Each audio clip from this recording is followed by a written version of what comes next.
अस्सलाम वालेकुम वीरो की हाल है ठीक हो उम्मीद करदा कि सारे वीर भरा ठीक ने अच्छा यार आज ना राती बकरा लेके आया ही गोश्त कुर्बानी वास्ते करवा देना कुर्बानी दा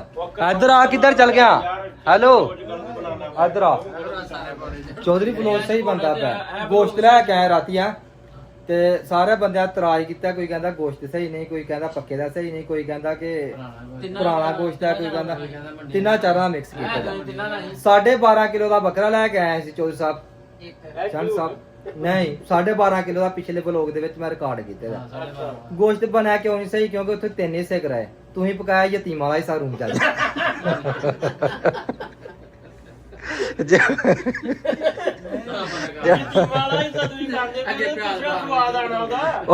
उधरों तू प्याज क्या पहाड़ है बिच प्याज तू ही कटिया सारा बोरी कट जड़िया मेनू पता ही नहीं कोई मैं छोड़ दियो विच जिन्ना है नहीं ये भी दस ना कि चावल मैं ही मारी दी सारा मिक्स करके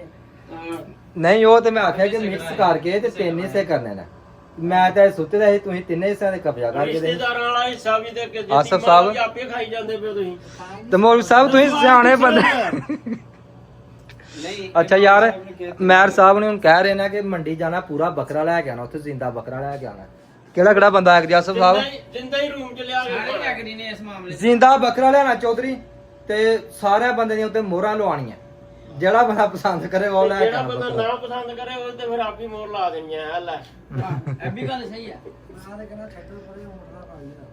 ਆਹ ਕੰਮ ਮਕਾਓ ਯਾਰ ਨਵੀਂ ਛਾੜੀ ਹੋਣੀ ਹੈ ਮੋੜ ਦਾ ਕੀ ਫੜ ਲਿਆ ਗੱਲ ਮੁੱਕਣ ਨਹੀਂ ਦੇਣੀ ਗੱਲ ਅੱਗੇ ਵਧਾ ਕੇ ਰੱਖਣੀ ਆ ਚਾਹ ਯਾਰ ਰੂਮ ਦੇ ਵਿੱਚ ਨਾ ਇੱਕ ਘੰਟੇ ਤੋਂ ਰੋਲਾ ਬਣਦਾ ਕੋਈ ਕਹਿ ਰਿਹਾ ਕਿ ਬੱਕਰਾ ਸਹੀ ਨਹੀਂ ਕੋਈ ਕਹਿ ਰਿਹਾ ਗੋਸ਼ਤ ਸਹੀ ਨਹੀਂ ਕੋਈ ਕਹਿ ਰਿਹਾ ਕਿ ਉਹ ਜ਼ਿਆਦਾ ਮਿਕਸ ਕਰ ਲੈਂਦਾ ਹੈ ਬਾਕੀ ਇਹਨਾਂ ਦੇ ਸਾਰੇ ਮੇਨੇ ਧੋ ਦਿੰਦੇ ਆ ਕਿਉਂਕਿ ਅੱਜ ਮੈਂ ਚਾਹ ਬਣਾ ਰਿਹਾ ਬੜੀ ਕੜਕ ਜਿਹੀ ਰੱਖ ਕੇ ਤੇ ਇਹਨਾਂ ਨੂੰ ਚਾਹ ਪਿਆਨੇ ਇੱਕ ਇੱਕ ਕੱਪ ਚੈੱਕ ਕਰੋ ਯਾਰ ਸਾਰੇ ਮੇਨੇ ਧੋ ਜਾਣਗੇ ਯਾਰ ਨੋ ਪ੍ਰੋਬਲਮ ਚੌਧਰੀ ਆ ਤੇਰੇ ਸਾਰੇ ਮੇਨੇ ਧੋ ਦੇਣੇ ਚਾਹ ਬਣ ਲੈਂਦੇ ਬਸ ਚਾਹ ਬੜੀ ਕੜਕ ਬਣਾ ਰਿਹਾ ਅੱਜ ਮੈਂ ਅੱਜ ਜੇ ਚਾਹ ਨਾਲ ਸਹੀ ਬਣੀ ਤੇ ਤੈਨੂੰ ਅੱਜ ਜਰਾਵਾਨਾ ਹੈ ਭਾਈ ਕਾਹ ਚ ਰਵਾਨਾ ਬੋਤਲ ਪਿਲਾ ਦਾਂਗਾ ਤੈਨੂੰ ਹਾਂ ਕਿਉਂਕਿ ਬੋਤਲ ਤੇ ਪੀ ਲੈਣੀ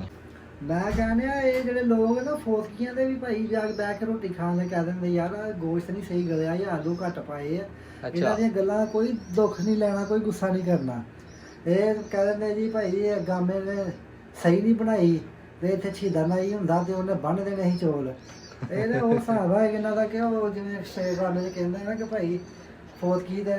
ਚੋਲ ਪਕਾਉਂਦਾ ਵਾ ਉਹ ਕੋ ਕਹਿੰਦਾ ਕਿ ਭਾਈ ਤੁਸੀਂ ਰਾਤ ਦੇ ਚੌਲ ਚਣੇ ਭੇ ਕੇ ਰੱਖੇ ਹੁੰਦੇ ਨਾ ਤੇ ਫੇਰ ਚੌਲ ਸਹੀ ਬਣਦੇ ਸੀ ਤੇ ਉਹ ਕਹਿੰਦਾ ਭਾਈ ਸਾਡਾ ਅੱਬਾ ਮਰਿਆ 5 ਵਜੇ ਅਸੀਂ ਰਾਤੀ ਕਿਹੜੇ ਟਾਈਮ ਭੇ ਕੇ ਰੱਖ ਛੱਡਦੇ ਇਹਨਾਂ ਲੋਕਾਂ ਅੱਛਾ ਯਾਰ ਇਹ ਦੇਖੋ ਚਾਹ ਬਣ ਗਿਆ ਬਿਲਕੁਲ ਚਾਹ ਕੜਕ ਹੋ ਗਿਆ ਰੈਡੀ ਹੋ ਗਿਆ ਸ਼ਾਨੀ ਭਾਈ ਹਾਂ ਕੈਮਰਾ ਫੜਿਓ ਤੇ ਮੈਂ ਚਾਹ ਪਾ ਲਾਂ ਜਰਾ ਚਲੋ ਤੇ ਇੱਥੋਂ ਕੀਤਾ ਚੁੱਲ੍ਹਾ ਬੰਦ ਤੇ ਬਿਸਮਿਲ੍ਲਾ ਦੀ ਬਰਕਤ ਦੇ ਨਾਲ ਇੱਥੋਂ ਰੱਖਿਆ ਚੌਕੇ ਨੂੰ ਵਿੱਚ ਕੋਨਾ ਇੱਧਰ ਰੱਖ ਦੇਣਾ ਚਾਹ ਉਹੋ ਜੀ ਹੋਵੇ ਜਿਹੋ ਜੀ ਮੋਦੀ ਬਣਾਉਂਦਾ ਹੁੰਦਾ ਸੀ ਓਏ ਕੌਣ ਬਣਾਉਂਦਾ ਸੀ ਮੋਦੀ ਚਾਹ ਮੋਦੀ ਵਾਲੀ ਹੋਏਗੀ ਭਾਈ ਉਹ ਵੀ ਪਹਿਲਾਂ ਚਾਹ ਹੀ ਬਣਾਉਂਦਾ ਸੀ ਬਾਅਦ ਚ ਪ੍ਰਾਈਮ ਮਿਨਿਸਟਰ ਬਣਿਆ ਹਾਂ ਤੂੰ ਵੀ ਬਣੇਗਾ ਟੈਨਸ਼ਨ ਨਾ ਲੈ ਚਾਹ ਬੜੀ ਵੱਧ ਬਣਾ ਦਿਆਂਗਾ ਚਾਹ ਦੀ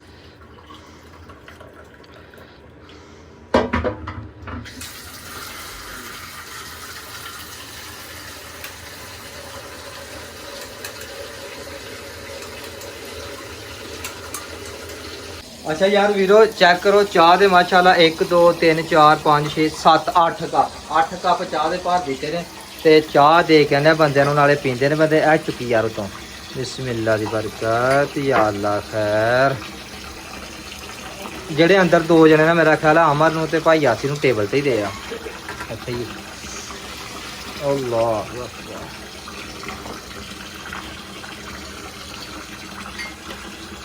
लो जी माशाल्लाह ट्रे हो गया रेडी चाह ली अपना कप मैं रख लिया इतने बाकी शानी भाई लैके चले ने चाह बाहर तेरा भी इतने रख ला चल कोई आप सफाई है ना जी सफाई हो तो निसफ ईमान है ना तो आप ना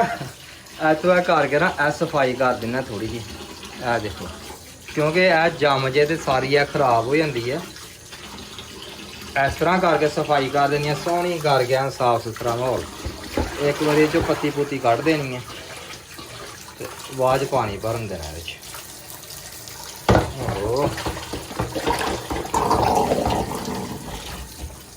लो जी ਮੌਲਵੀ ਸਾਹਿਬ ਉਹਨਾਂ ਨੂੰ ਚਾਹ ਦਿਓ ਇੱਥੇ, ਇਮਰਾਨ ਭਾਈ ਨੂੰ ਦਿਓ ਚੁਸਕੀ ਲਵਾਓ, ਆਸਫ ਨੂੰ ਦੇ ਕੱਪ ਇੱਕ। ਰਊਫ ਕਿੱਥੇ ਗਿਆ?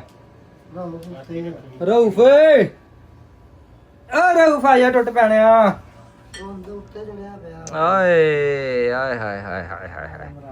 ਪੂਰੀ ਕੜਕ ਕੜਕ ਚਾਹ ਹੈਗੀ ਇਮਰਾਨ ਸਾਹਿਬ, ਪੂਰੀ ਕਰ ਕਰ। ਕੋਈ ਬੰਦਾ ਰਹਿ ਜਾਏਗਾ ਤੇ ਅਸੀਂ ਮੇਰੇ ਕੋਲ ਲੱਲੀ ਥੋੜੀ ਜਿਹੀ। ਕਰਨੀ ਆ ਹੁਣ ਮੌਲਵੀ ਸਾਹਿਬ ਕੋਟ ਲਾ ਕੇ ਚੈੱਕ ਕਰੋ, ਮੇਰੇ ਹਿਸਾਬ ਨਾਲ ਚੀਨੀ ਬਹੁਤ ਤੇਜ਼ ਹੋ ਗਈ ਹੈ ਯਾਰ। ਸ਼ਾਨੀ ਚੈੱਕ ਕਰ ਹਾਂ। ਲਓ ਜੀ ਸੁਣਨ ਵਾਲਿਓ, ਦੇਖ ਲਓ ਇਹਦਾ ਹਿਸਾਬ। ਚਾਹ ਬਣਾਈ ਹੈ ਤੇ ਪੂਰੀ ਬੋਰੀ ਇਹਨੇ 2 ਕਿਲੋ ਵਾਲੀ ਜਿਹੜੀ ਇਹਨੂੰ ਚਾਹ ਚਲੋ ਦੀ ਛੜੀ ਹੈ। ਇਸ ਤਰ੍ਹਾਂ ਜਿਸ ਤਰ੍ਹਾਂ ਪਤਾ ਨਹੀਂ ਕੋਈ ਖਾਦਾ ਪੀਤਾ ਸੀ ਇਹਨੇ। ਦੇਖੋ ਯਾਰ, ਰੂਮ ਦੇ ਵਿੱਚ ਅਗਰ ਕੋਈ ਬੰਦਾ ਨੇਕੀ ਕਰੇ ਨਾ ਤੇ ਨੇਕੀ ਨੂੰ ਜ਼ਵਾਲ ਹੈ। ਤੁਸੀਂ ਯਕੀਨ ਕਰੋ, 1 ਘੰਟਾ ਲਾ ਕੇ ਚਾਹ ਬਣਾਈ ਹੈ, ਲੌਂਗ ਲਾਚੀ ਪਾ ਕੇ ਵਿੱਚ ਚੀਨੀ, ਮਤਲਬ ਕਿ 1 ਘੰਟਾ ਖਲੋ ਕੇ ਚੁੱਲ੍ਹੇ ਅੱਗੇ ਸੇਕ। ਚੁੱਲ੍ਹੇ ਦੇ ਉੱਤੇ ਬੈਠਾ ਹੈ। ਹਾਂ, ਤੂੰ ਨਾ ਚੈੱਕ ਕਰੋ, ਕੱਪ ਇੱਥੇ ਪਿਆ ਤੇ ਬੰਦਾ ਕੋਈ ਨਹੀਂ ਲਾਗੇ ਨਜ਼ਰ ਆ ਰਿਹਾ ਚਾਹ ਸ਼ਾਹ ਪੀ ਕੇ। ਤੇ ਯਾਰ ਇਹ ਦੇਖੋ, ਇਹ ਕਹਿੰਦੇ ਨੇ ਕਿ ਰੂਮ ਦੇ ਵਿੱਚ ਨਾ ਇਹੋ ਜੀ ਨੇਕੀ ਨਹੀਂ ਕਰਨੀ ਕਿ ਕਿਸੇ ਬੰਦੇ ਨੂੰ ਚਾਹ ਬਣਾ ਕੇ ਦਿਓ, ਕਿਉਂਕਿ ਫਿਰ ਭਾਂਡੇ ਵੀ ਆਪ ਧੋਣੇ ਪੈਂਦੇ, ਕੱਪ ਆਪ ਚੁੱਕਣੇ ਪੈਂਦੇ। ਤੇ ਇਹਦੇ ਨਾਲ ਬਿਹਤਰ ਆ ਲਈ ਜੇ ਮੁਲਕ ਸਾਹਿਬ, ਮੈਂ ਜਿਹੜਾ ਹਿਸਾਬ ਲਾਇਆ, ਹਾਂਜੀ ਬਣਾ ਕੇ ਨਹੀਂ ਦੇਣੀ ਚਾਹ, ਬਣਾ ਕੇ ਨਹੀਂ ਦੇਣੀ। 2 ਰਿਆਲ ਖਰਚ ਕਰੋ, ਬਾਹਰੋਂ ਜਾ ਕੇ ਚਾਹ ਪੀ ਆਓ। ਹਾਂ, ਨਾਲ ਦੂਸਰਿਆਂ ਨੂੰ ਵੀ ਪਿਆ ਦਿਓ। ਜਿਲੇ ਤਰੋੜ ਕੋਈ ਬਾਹਰੋਂ ਚਾਹ ਪੀਓ, ਕੱਪ ਨੂੰ ਖੁੱਡਾ ਮਾਰੋ ਪਰਾਂ। ਉਹ ਤਾਂ ਹਾਊਸ ਐਂਡ ਸਪਾਈਸਸ ਜਾਓ ਨਾ, ਉੱਥੇ 1 ਰਿਆਲ ਦੀ ਮਿਲਦੀ ਚਾਹ। ਆਰਟ ਸਪਾਈਸੀ ਵਾਲਿਆਂ ਦੀ, ਲੇਕਿਨ ਉਹ ਦੂਰ ਪੈ ਜਾਂਦੇ, ਇੱਥੋਂ ਲਾਗੂ 1.5 ਰਿਆਲ ਦੀ ਲੱਭਦੇ। 2 ਰਿਆਲ ਦਾ ਤੇ ਮਿਲਦਾ ਕੱਪ ਵੀ ਦੇ ਪੈਣਾ। 1.5 ਰਿਆਲ। ਅੱਛਾ ਯਾਰ, ਮੈਨੂੰ ਇਹ ਦੱਸੋ ਇਹਨਾਂ ਦਾ ਕੀ ਕਰਨਾ ਹੈ? ਇਹ ਬਾਹਰ ਛੁੱਟ ਜਾ ਅੱਜ। ਇਹ ਮੇਰੀ ਆਖਰੀ ਗਲਤੀ ਆ ਰੂਮ ਦੇ ਵਿੱਚ, ਜਿਹੜੀ ਮੈਂ ਚਾਹ ਬਣਾ ਲਈ ਆ। ਅੱਗੋਂ ਮੈਂ ਗਲਤੀ ਨਹੀਂ ਕਰਨੀ। ਅੱਗੇ ਨਹੀਂ ਮੈਂ ਗਲਤੀ ਕਰਨੀ। ਇਹ ਡੋਲ ਨਾ ਜਾਏ ਕਿਤੇ। ਉੱਤੇ ਰੋੜੀ ਜਾਵੇ। ਬਾਬਾ ਬਾਬਾ ਬਾਬਾ ਅੰਦਰ ਵਾਲੇ ਨਹੀਂ ਆਉਂਦੇ ਹੁਣ।